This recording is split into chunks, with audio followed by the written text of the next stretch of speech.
qui ne suis pas marxiste, qui n'a jamais fait mes classes dans des partis d'extrême gauche, etc., qui est toujours accepté de participer au système en y croyant, etc., à un moment, quand vous êtes face à une telle aberration, vous dites qu'il n'y a pas de solution interne propre au système. Il y a un moment, il faut un renversement de quelque forme que ce soit. Dans votre livre, vous évoquez quelqu'un que vous connaissez depuis la 6e, un certain monsieur Attal, plus jeune conseiller d'État. Plus jeune ministre de la 5e République. Excusez-moi. Plus jeune secrétaire d'État. Vous lui en voulez ou... Parce que non. Non, c'est quelqu'un qui m'indiffère au plus haut point en tant que personne. Mais sur lequel... qui me permettait en fait d'illustrer comment fonctionnait le système.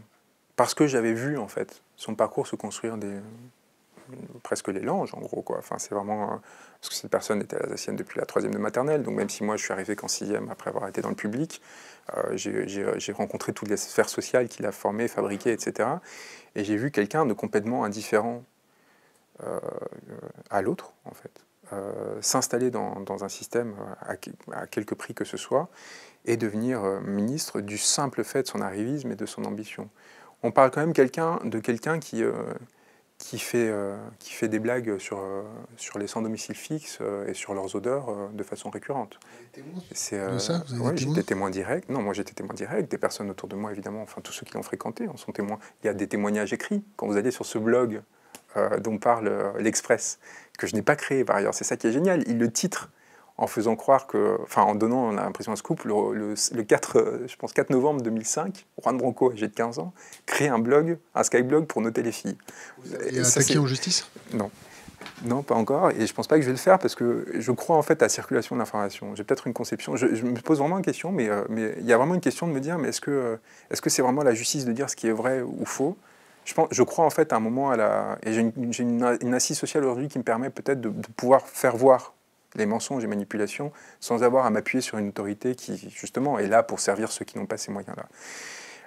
Mais ce blog-là que je n'ai pas créé, donc c'est même leur scoop extraordinaire, hein, qu'à 15 ans j'aurais créé un pré-Facebook, en gros, n'est pas vrai, j'y ai participé après. Mais bon, dans ce blog, qui est encore accessible en ligne, on voit des commentaires de Gabriel, qui ironisait en fait sur les lycées de périphérie, sur le fait que l'Alsacienne n'était plus tenue socialement comme elle l'était, qu'il n'y avait plus assez en gros de personnes qui faisaient partie de la haute, etc.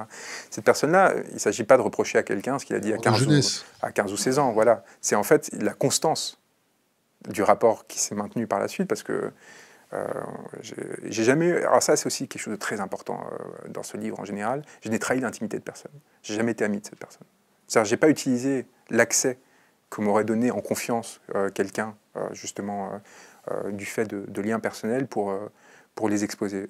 J'ai tenu vraiment à cette éthique très basique, hein, qui fasse qu'en fait tout ce à quoi on a accès, j'ai accès et que je révèle dans ce texte, ne vient que d'en fait d'une sorte de travail d'enquête ou témoignage qui ait toujours respecté cette forme d'intimité. Mais cette personne-là a continué en fait à non seulement faire ça, mais à porter ces politiques-là. Et c'est là en fait où il devient un objet à dénoncer. C'est quand il brise une grève de postier à 27 ans, alors qu'il n'a toujours même pas créé de permanence parlementaire dans sa circonscription, parce qu'il a été élu dans une circonscription qui a voté à 90% pour Macron au second tour des élections, donc, qui lui a été donné par son conjoint Stéphane Séjourné, qui était au comité d'investiture de En Marche. Donc on lui donne la meilleure circonscription, on lui donne littéralement, de façon à ce qu'il s'impose là. Il n'en a rien à faire du peuple. Lui qui a fait l'Alsacienne, puis Sciences Po, etc., il sait très bien qu'il ne doit rien à son rapport avec la population. Il sait très bien qu'en fait ces dispositifs sont des dispositifs d'intrinisation qui utilisent la forme démocratique pour s'imposer dans l'espace politique. Qu'est-ce qu'il fait ? Cette personne très arrogante va parler des bobos gauchistes pour parler des étudiants qui occupent les universités pour se battre contre une réforme complètement unique.